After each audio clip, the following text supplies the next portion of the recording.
Hiring the right estate sales company can make or break your downsizing move. Today, we're going to look at the 9 most common questions asked of estate salespeople. Welcome back to Time to Downsize, the channel that looks at everything about the downsizing process. My name's Rich Sparks. Now, hiring all the right people is paramount to having a good move. One of those very important people are estate sales folks. The 9 most common questions that people ask when they're talking to an estate sales company.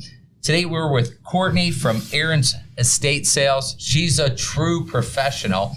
I'm going to have her review those questions and give a little insight. So when you're interviewing your estate sale company, you'll know what to ask.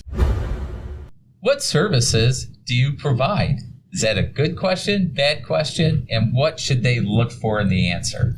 I'd say that's a pretty solid question to ask because there are a lot of companies that provide a lot of services, estate sales being sometimes one of them. Something that would stick out to me if I was the client is make sure that they all have kind of a very similar focus. So if they do estate sales, something similar for them to do is auction consignment, buyouts, cleanouts, something along those lines that are in the similar category. Even sometimes they may have like realty options available, but when they start kind of teetering along outside, external kind of services that don't necessarily make sense, that's when maybe I would kind of listen to that and have that as a red flag. So make sure it's all kind of in the same kind of genre. Yeah, I've always appreciated that. I think everyone should specialize.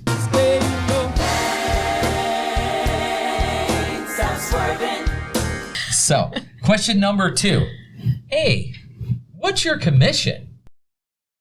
So that's a very normal question to want to ask as a homeowner, but it's tricky. It's tricky to answer only because it's like asking the mechanic, what is it going to cost for my car to get fixed over the phone? Usually every home, every situation is different.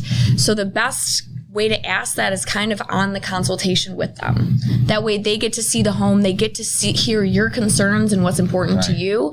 And some commission structures vary based on the house. Are there companies out there that might have some hidden fees where they could say, oh, our commission is 35%, and then you find out that the clean out at the end, there was a setup cost and all these additional? Absolutely. Sometimes they will tell you 30% just to kind of get on a good side. And then, as time goes on, they have a lot of realizations. Okay, next question. What's your experience in estate sales? A good question. What I would suggest if I was looking into an estate sale company is try to do a little bit of digging around yourself. If you can use the internet, that would be the biggest tool, and only because, as you said it before, there's a range of companies. Right. Oh, for sure.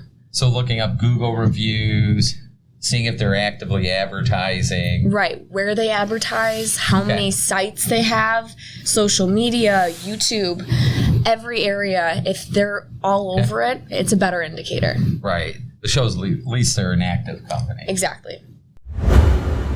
Next question. So, Courtney, how are you going to price my items? Another great question, especially if you have put a lot of time and money into your items, you want to know that they're being sold for usually what the value is. Right. At least for us, we can easily answer that because we price at the highest resale value. Okay. Most of the time, if you are a decently good in your estate sale company, you should be able to easily answer that as well.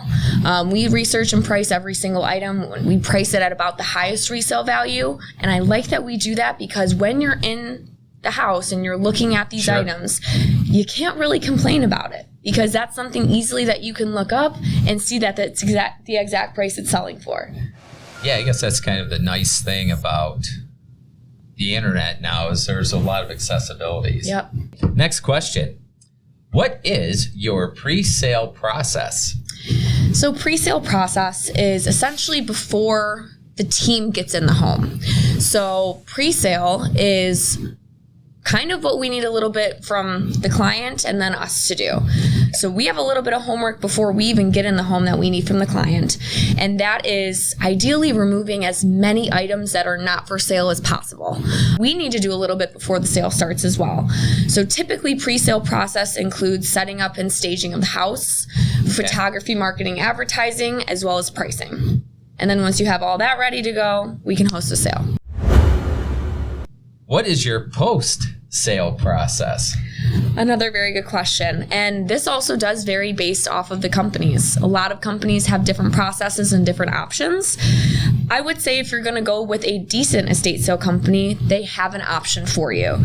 Some of them are included in the price and the commission. Others are a separate fee. A red flag I would look for, just something to think about. If they offer a free clean out service after the estate sale, ask why. If they have some sort of store, some sort of consignment shop, and they offer you either a free or extremely discounted clean out service for after the estate sale and they have a store, I've seen it in the past where they take all of the items that didn't sell, they take it back to their consignment shop and they sell them there. So as a client, as a customer, I would wonder then if they're working as hard as they possibly are to sell my items through the estate sale. So just something that I've seen before, but then other estate sale companies will have some sort of a clean out process where they either work with a donation company and donate as many things. If they remove the items for you for an extra charge or separate fee. And leading to our next question, do you have a contract? If you're going with a decent estate sale company, you should absolutely be signing a contract, just so both parties are on the same page and you have it written in writing. And even something as simple as, okay, how many days after the estate sale is finished will I receive my proceeds? Absolutely. That should be outlined, right? Absolutely. And how? Yeah. Yeah. Are you getting, Bitcoin? What do you need me to do as the trustee? If you're going with a good company, really not too much. Good answer. An estate sale company should almost take just about every single thing off your plate to the point where you could leave the house, take all the items with you, and really not look back if you don't have to. Essentially, they need to make sure they have some form of secured access. Right. So they're going to need some kind of a key, garage code. They're going to need... working with a good agent, they should give you a lockbox code. And then after the estate sale's done, sorry to jump in, have them switch that code. So it breaks that chain. So they need some form of secured access. Ideally, they need as many items not for sale out of the home as possible. And then you to be available by phone. But yeah, just definitely. If there's something, especially if there's emotional value or high financial value that's not going with that estate sale, just get it out of there. Yep. It's the safest thing to do. It's the safest thing to do. Hey guys, if you're liking this type of content, do me a favor, hit that subscribe button. Hit that little bell for notifications. We're putting out stuff like this every week. And also, we are going to be having a downsizing online live seminar. We're putting it together now. We're going to be launching it in the next 30 days. The first people that will have availability to attend that is people within this community. So hit that subscribe button. If you were interviewing someone for your mom's house, what other question would you ask? Two very, very important questions I would ask are about insurance and advertising. Advertising would be my most important factor. Okay. Who are you hitting? Where are you advertising? First off, how are you getting people in the door? And secondly, what's your online approach? Because with an online marketplace, you can sell a lot of items pretty much virtually. Then insurance, you have an entire team of people in your house and you're about to sell it. So usually, so you want it in a good condition. You want to make sure that you have a trusted team in here that if something does happen, you're not really held responsible for. Cover not just the items, but like, let's say one of the people they're visiting trips and falls. Absolutely. Oh, it does? Yep. Okay. So you should keep your homeowner's insurance on the home, but you need to make sure that that company also has insurance. Okay. Because if they're going to sue both of you, you both have to be covered. Courtney, you've been awesome. I think it's some great advice. Thanks so much for watching. Have a great day. And remember, hit that subscribe, hit that bell. We'll talk to you later. Bye now. Thank you.